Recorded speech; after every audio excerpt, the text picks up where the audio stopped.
बच्चों इस वीडियो में हम class 12th physics board exam special series से माय नेम में आज कवर करेंगे chapter 5 magnetism and matter. Questions are based on previous year questions. बच्चों अगर हम फिजिक्स को एक गेम की हेल्प से समझें तो साउंड इंटरेस्टिंग ना? हम एक ऐसी ही चैप्टर वाइज वीडियो सीरीज लेकर आ रहे हैं। सीरीज का नाम है से माय नेम।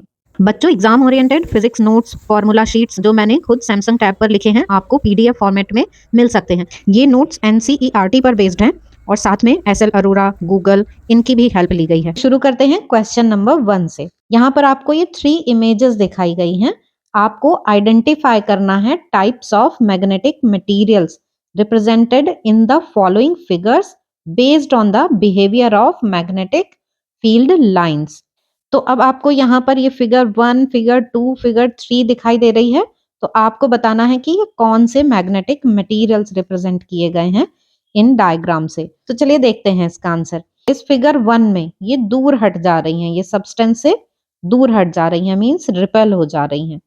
और यहाँ फिगर 2 में हम देख रहे हैं कि फिगर 2 में ये इससे ही होकर जा रही हैं, मतलब इसकी तरफ अट्रैक्ट हो रही हैं। ये यहाँ पर ये वीकली अट्रैक्ट हो रही हैं टुवर्ड्स द मटेरियल। और फिगर 3 में ये स्ट्रांगली अट्रैक्ट हो रही हैं। ये आप देख रहे हैं कि यहाँ ज्यादा number of magnetic field line material को क्रॉस करता हुआ दिख रहा है। तो अब इसका आंसर ये क्लियर कर लेते हैं। ये देखिए, तो फर्स्ट है इसमें डायमैग्नेटिक मटेरियल, सेकंड है पैरामैग्नेटिक मटेरियल और थर्ड है फेरोमैग्नेटिक मटेरियल। यहाँ इनका एक्सप्लेनेशन भी गिवन है। The magnetic field lines are repelled as the material develop a weak magnetism in opposite direction. तो हमने रिपल्शन देख ही लिया। Paramagnetic magnetic field lines are weakly attracted as the material is feebly magnetized in the direction of field. Third figure, the magnetic field lines are strongly concentrated inside as the material is highly magnetized in the direction of the field. ठीक है, अब next question की तरफ बढ़ते हैं। Question 2. A small magnetized needle P is placed at the origin O with its magnetic moment pointing along the positive y-axis. Other magnetic needles Q1, Q2, Q3, Q4, Q5 and Q6 identical to P are placed at different positions as shown. तो यहाँ एक figure को refer किया जा रहा है जो कि ये है। इसमें हमें यहाँ पर दिख रहा है P एक मैग्नेटिक नीडल रखी हुई है। डायरेक्शन इसकी ये रही पॉजिटिव वाई एक्सिस की तरफ की। हम अगर डायरेक्शन बना ले तो ये है पॉजिटिव वाई एक्सिस। बाकी यहाँ पर आप देख सकते हैं Q1, Q2, Q3, Q4, Q5, Q6 ये आइडेंटिकल हैं P के और अलग अलग पोजीशंस पर रखी हुई हैं। अब आगे देखते हैं कि हमें इसमें फाइंड क्या करना है। ए पार्ट में हमें बताना है कि कौन से कॉन्फ़िगरेशन में सिस्टम इक्विलिब्रियम में नहीं है। बी पार्ट में हमें बताना है कि कौन से कॉन्फ़िगरेशन में सिस्टम स्टेबल है और अनस्टेबल है। सी पार्ट में हमें बताना है कि कौन से कॉन्फ़िगरेशन में पोटेंशियल एनर्जी लोएस्ट है। बच्चों बहुत ही इंपॉर्टेंट क्वेश्चन है ये कॉन्सेप्ट्स क्लियर करने के लिए। तो अगर आपको ये आता है तो बहुत अच्छी बात है, आप वीडियो पॉज कीजिए, इसको सॉल्व कीजिए और फिर अपने आंसर्स मैच कीजिए। हम बढ़ते हैं वीडियो में आगे, हम इसको सॉल्व करते हैं, देखते हैं इसको कैसे सॉल्व करना है। तो सबसे पहले हम देख रहे हैं कि यहाँ पे हमें सब में क्या बताना है कि इक्विलिब्रियम में है या नहीं है या लोएस्ट पोटेंशियल एनर्जी। मींस हमें ये तो क्लियर हो गया कि हमें फॉर्मूला कौन सा लगाना है, -mb cos थीटा का फॉर्मूला लगाना है। अब अगर थीटा 0 डिग्री है मींस m और b के बीच का एंगल 0 है, दोनों सेम डायरेक्शन में है तो स्टेबल इक्विलिब्रियम है। और अगर ये थीटा 180 है तो अनस्टेबल इक्विलिब्रियम में है। और अगर ये कंडीशन फॉलो नहीं हो रही है, मतलब थीटा ना 0 है ना 180 है, तो फिर ये कॉन्फ़िगरेशन इक्विलिब्रियम में नहीं है। यहाँ पर है ये S और इधर है ये N। ठीक है, मैग्नेटिक मोमेंट की डायरेक्शन क्या होती है, साउथ टू नॉर्थ। तो ये मैग्नेटिक मोमेंट की डायरेक्शन हो गई P के लिए। अब हम इस P के लिए मैग्नेटिक फील्ड लाइंस ड्रॉ कर लेते हैं जिसमें ये बाकी Q1, Q2 से लेकर ये Q6 तक मैग्नेटिक नीडल्स आ रही हैं। तो मैग्नेटिक फील्ड लाइंस ड्रॉ करेंगे तो हम इस तरीके से करेंगे, नॉर्थ से साउथ की तरफ। और ये अंदर यहाँ पे हम ऐसे मान लेते हैं कि जैसे ये सपोज कोई छोटा बार मैग्नेट है तो उसका इस साइड S और इधर N है। अंदर डायरेक्शन ये हो गई मैग्नेटिक फील्ड की और बाहर इस तरीके से हो गई, बाहर ये डायरेक्शन है। सेम ऐसे ही हम इधर से भी ये मैग्नेटिक फील्ड लाइंस ड्रॉ कर लेते हैं कि ये डायरेक्शन हो गई, ये डायरेक्शन, ये, और अंदर फिर इस तरीके से। अब थीटा फाइंड करना हमारे लिए बहुत इजी है। तो ये हमें क्लियर दिख रहा है कि Q1 की ये डायरेक्शन है, Q2 की ये डायरेक्शन है। तो ये तो 90 पे रखी हुई है, मतलब ना ये 0 पे है ना 180 पर है। तो फर्स्ट पार्ट के लिए आंसर क्या हो गया इसमें, PQ1 PQ2। ये जो हैं ये इक्विलिब्रियम में नहीं है क्योंकि बाकी सभी पैरेलल या फिर एंटी पैरेलल दिख रही हैं हमें। अब आ जाते हैं बी पार्ट पर कि सिस्टम किसमें स्टेबल इक्विलिब्रियम में है और किसमें अनस्टेबल। तो स्टेबल के लिए थीटा 0 डिग्री होता है। तो अब आप देखिए कहाँ कहाँ पर आपको थीटा 0 डिग्री दिख रहा है। अब देखिए ये Q3 की डायरेक्शन है और यही मैग्नेटिक फील्ड की डायरेक्शन है। तो दोनों के लिए यहाँ पे थीटा क्या आ गया, 0, मीन्स PQ3 ये स्टेबल के लिए आ गया। और चलते हैं आगे, इधर आ गए हम ये Q6 पर। तो यहाँ भी देखिए कि मैग्नेटिक फील्ड लाइन और आप ड्रॉ करेंगे तो वो भी इस तरीके से ऐसे आएंगी ना। तो Q6 भी मैग्नेटिक फील्ड की डायरेक्शन में है। तो मीन्स PQ6 ये भी स्टेबल इक्विलिब्रियम में आ गया, सेम डायरेक्शन आ रही है मैग्नेटिक फील्ड से, इसलिए ये मैग्नेटिक मोमेंट की डायरेक्शन, ये मैग्नेटिक फील्ड की डायरेक्शन, मतलब थीटा 0 इसमें भी। इन दो के लिए क्या आ गया, ये स्टेबल, ये हो गया स्टेबल।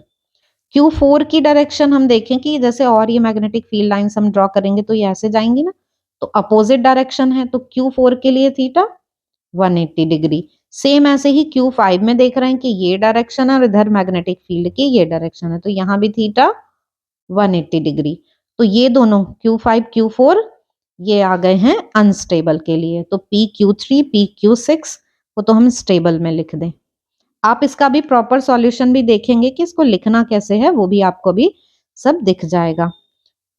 तो स्टेबल में हम लिख देते हैं PQ3 PQ6 और अनस्टेबल में हम लिख देते हैं PQ4 PQ5। ठीक है। अब नेक्स्ट सी में हमें बताना है कि लोएस्ट पोटेंशियल एनर्जी। तो लोएस्ट एनर्जी है तो स्टेबल इक्विलिब्रियम है। तो अब यहाँ पर हमें दिख रहे हैं दो जो स्टेबल में है, एक ये PQ3 एक PQ6। तो अब इन दोनों में भी कंपेयर करना है हमें कि किसकी पोटेंशियल एनर्जी लोएस्ट है। Q6 जो है वो इस P के लिए आप देखिए एक्सियल लाइन पे आ रहा है, Q6 एक्सियल लाइन पर है और Q3 है इधर ये इक्वेटोरियल लाइन पर। हमें ये पता है कि B axial is equal to 2 into B equatorial. तो अब ये क्लियर हो गया कि कौन सी फील्ड ज्यादा है, एक्सियल वाली, मतलब यहाँ की जो फील्ड है Q6 के लिए उसकी वैल्यू ज्यादा है। टॉर्क क्या होता है, tau is equal to MB sine theta, मतलब जिसके लिए B की वैल्यू ज्यादा उस पे ज्यादा टॉर्क लगेगा। तो अब ज्यादा मैग्नेटिक फील्ड कौन सी है, एक्सियल वाली है, तो टॉर्क भी किसका ज्यादा है, एक्सियल वाली का, मतलब Q6 का। तो ज्यादा स्टेबल कौन है, Q6 ज्यादा स्टेबल है। देखिए यहाँ पर ये प्रॉपर वे में बिल्कुल आपको लिखा हुआ दिख जाएगा। चलिए अब बढ़ते हैं आगे क्वेश्चन नंबर 3 की तरफ। Which of the following materials has a magnetic susceptibility in the range of chi is greater than 0 and less than epsilon where epsilon is small positive constant।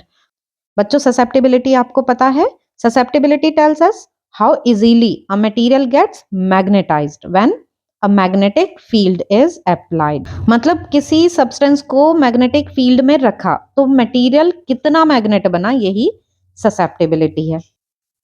Options दिए गए हैं एल्यूमिनियम, वाटर, गैडोलिनियम, बिस्मथ।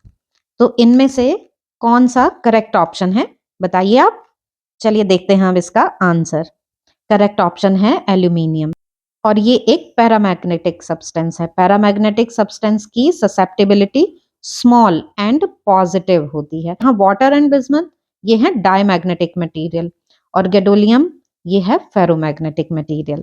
चलिए आगे बढ़ते हैं question number 4। यहाँ पर बताना है कि ये नियोडीमियम और समैरियम ये कौन सा ऑप्शन इनके लिए करेक्ट है, ये कौन सी कैटेगरी में आते हैं। ये डायमैग्नेटिक हैं क्या, ये पैरामैग्नेटिक हैं क्या, फेरोमैग्नेटिक हैं या नॉन मैग्नेटिक हैं। Which option is correct, let's check the answer. Correct answer is ferromagnetic. बहुत ही स्ट्रॉन्ग मैग्नेट होते हैं ये। नियोडियम मैग्नेट्स तो आपने शायद देखे भी हों। These are rare earth elements.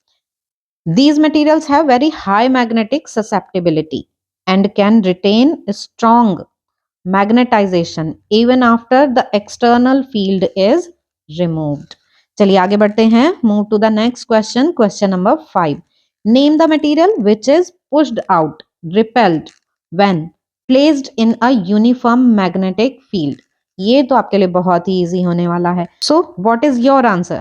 Correct option is diamagnetic. तो जब भी रिपेल वर्ड आएगा तो कौन सा मटेरियल का नाम आएगा वहां पर? Diamagnetic. Question number 6. A steel wire of length L and magnetic dipole moment M is bent into the shape of semicircle. What will be its new magnetic dipole moment M dash? बच्चों एक steel wire है जिसकी length है L, इसका magnetic moment है m, इसको bend कर दिया गया एक सेमी सर्कल में। तो इस तरीके से इसको बेंड कर दिया गया। तो जैसे इसकी ये लेंथ है l, तो जब बेंड करेंगे तो इस सेमी सर्कल की, ये इसका जैसे सेंटर है, तो इसकी ये जो सेमी सर्कल की ये सर्कमफरेंस है यहां से यहां तक, ये l हो गया।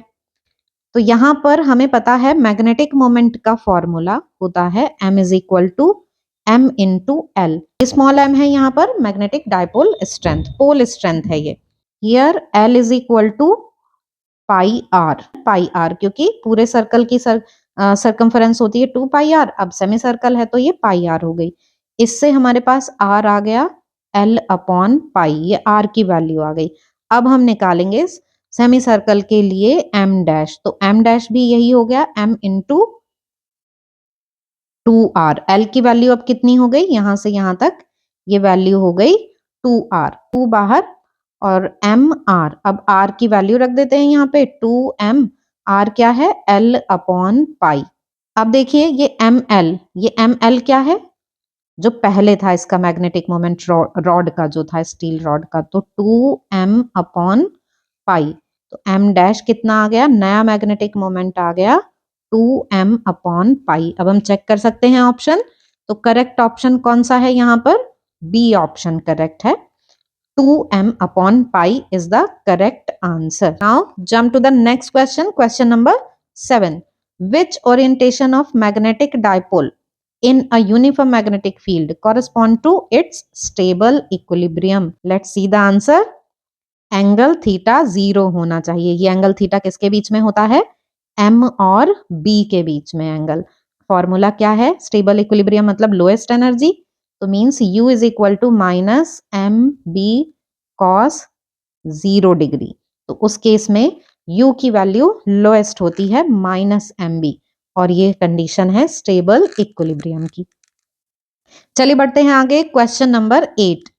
In the following question, a statement assertion is followed by a statement of reason R. Choose the correct option. ये ऑप्शन आपको दिए हुए हैं तो आपको पता ही होगा assertion reason में किस तरीके से ABC रहते हैं। हम देखते हैं question.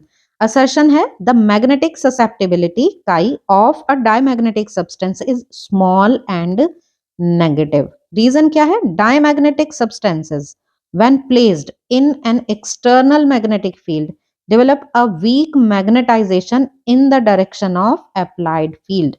So what do you think? कौन सा ऑप्शन करेक्ट है ये ए बी सी डी में से? Let's check the answer. Correct option है सी, मींस ए ट्रू है लेकिन आर ट्रू नहीं है, फॉल्स है। क्यों फॉल्स है? देखिए यहां पर ये नोट कीजिए आप, क्या दिया गया है? In the direction of applied field, but होता क्या है यहाँ पर? यहाँ क्या आना चाहिए था? अपोजिट डायरेक्शन, क्योंकि रिपेल करता है ना, तो मींस अपोजिट डायरेक्शन में फील्ड के अप्लाई होता है। तो diamagnetic substance develop magnetization in the opposite direction to the applied field, not in the same direction. Because of this opposite alignment they are repelled by magnets. Clear हो गया? चलिए बढ़ते हैं क्वेश्चन नंबर 9 की तरफ। कौन सी फिजिकल क्वांटिटी को डिफाइन करते हैं हम magnetic moment per unit volume से? बताइए। चलिए चेक करते हैं आंसर इसका। The physical quantity defined as magnetic moment per unit volume is called intensity of magnetization, और सिंपली मैग्नेटाइजेशन। तो ये है इसका formula, m is equal to M net upon v, और इस m की वैल्यू हम ये IA रख सकते हैं, A अपॉन v। अब आप देखिए I की यूनिट एम्पियर, और इधर ये है एरिया मीटर स्क्वायर, ये है मीटर क्यूब, तो एम्पियर पर मीटर ये इसकी यूनिट आ गई है। तो इस तरह से अब हम पहुंच चुके हैं लास्ट क्वेश्चन पर, question number 10, fill in the blank. Every material exhibits, अब आपको यहां पर बताना है कि क्या वर्ड आना चाहिए, बिहेवियर टू सम एक्सटेंट। तो इन तीनों में से डायमैग्नेटिक, पैरामैग्नेटिक, फेरोमैग्नेटिक में आपको बताना है इन तीनों में से कौन सा बिहेवियर सभी मटेरियल एग्जिबिट करते हैं to some extent. Let's see the answer. Answer is diamagnetic. Explanation क्या है इसका, diamagnetism is due to induced magnetic moments in electrons and present in all materials. बच्चों एक्चुअल में डायमैग्नेटिज्म है क्या, जब किसी मटेरियल पर एक्सटर्नल मैग्नेटिक फील्ड लगाई जाती है तो उसके इलेक्ट्रॉन्स की ऑर्बिट मोशन थोड़ी चेंज हो जाती है, और इस चेंज की वजह से इलेक्ट्रॉन्स में इंड्यूस्ड मैग्नेटिक मोमेंट प्रोड्यूस हो जाता है। ये induced magnetic moment applied magnetic field के अपोजिट डायरेक्शन में होता है, यही है डायमैग्नेटिज्म। तो अब इलेक्ट्रॉन्स क्योंकि हर मटेरियल्स में होते हैं, इसलिए डायमैग्नेटिज्म भी सभी मटेरियल्स में प्रेजेंट होता है, लेकिन जिन मटेरियल्स में पैरामैग्नेटिज्म या फेरोमैग्नेटिज्म स्ट्रांग होता है तो वो उनका स्ट्रांग इफेक्ट इस डायमैग्नेटिक इफेक्ट को कवर कर देता है, मतलब एक मास्क की तरह से ऐसे कवर कर देता है। बच्चों आई होप कि आपको ये सभी क्वेश्चंस बिल्कुल क्लियर हो गए होंगे, लेकिन फिर भी इनसे रिलेटेड आपके कोई भी डाउट्स हो तो आप कमेंट सेक्शन में पूछ सकते हैं। Please like, share and subscribe. Thank you. Thanks for watching. All the very best.